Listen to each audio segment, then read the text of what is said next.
last! Anak, nandito tayo. Bohol! Ang tagal ko nung pinangarap makapunta dito. Anak, naglihim ako sa'yo. May isang bagay ka pang kailangan malaman. Tata, siya ang tatay mo. I always wanted a brother or sister. So, why not, new brother? Salamat, kuya. Hi! What's happening here? Steph. I want you to meet my future wife and your future sister-in-law. Stephanie, or Steph for short.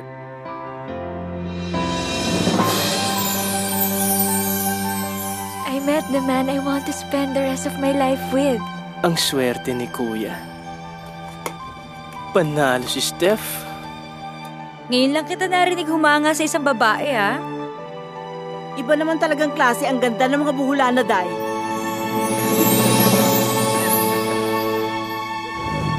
Close your eyes and try to imagine it as you walk. You, Stephanie Lozano, the most beautiful bride in Bohol, will be marching down the aisle of this historic church. You know, this is gonna be super fabulous talaga. Okay na lahat, except for the groom. Asa na ba siya? Akala ko ba he'll follow? Prince, let me remind you, nandito ka to be my groom. Michaela! I love you! Kawawa naman si Steph, kuya. Steph, I'm very, very sorry. Smile naman dyan. Dapat kasing ganda ng buhol ang mga ngiti mo. Dapat ito mismo. Lord, salamat. Tinupad mo na ang hiling ko. Bakit? Ano ba yung wish mo? Na mapatawa yung magiging misis ng kuya ko. No, you're joking. Alam mo, you make me forget my problems with Prince. Totoo bang hindi ka pa umiiyak nang dahil sa babae? Di yan uso sa mga lalaking taga-Quiapo. Kami ang nagpapayak sa mga babae. Wala ka bang napapansin dyan sa tata na yan? Napapansin na ano? You know what I mean? Talaga magkapatid nga kayo ni Tata. You know why? Dahil pareho kayo ng taste sa babae. Ang cute na no, Tarsier. Harap ka na dito. Sige na, harap ka na. Umiipit sa'yo kahit na nagdurugo ang... Tama na yan! Stay away from my bride! You Umalis understand? na kayo, please! Hayop ka! Hayop ka! Kailangan ba talagang matanggap ako bilang anak ng taong yan? Anak, ipinaglalaban ko lang ang karapatan mo. Naramdaman ko lang na talagang iba sila. At iba tayo, Nay.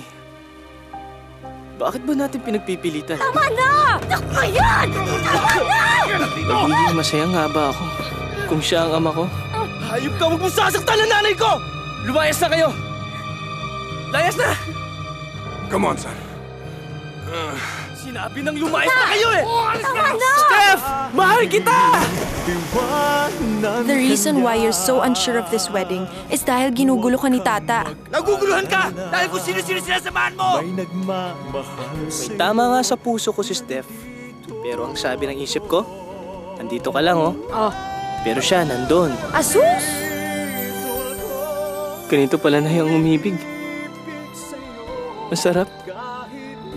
Na masakit. Nagdurugo ang puso kung sakaling iwanan. Kahit anumang mangyari, sana lagi mong isipin, may nagmamahal sa'yo. Nandito ako.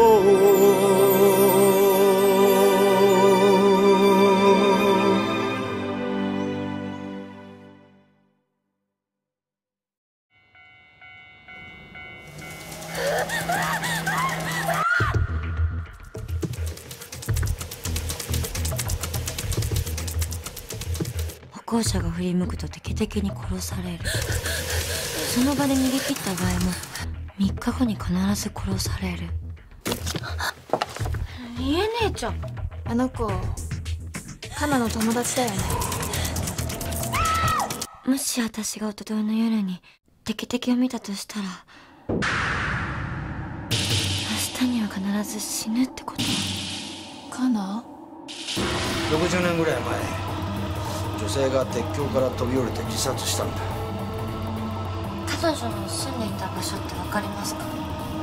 の人は単独で綺麗な人やった。彼女が自殺した場所に慰霊碑が建てられたそうなんですよ。三坂にいるっつってんだよ。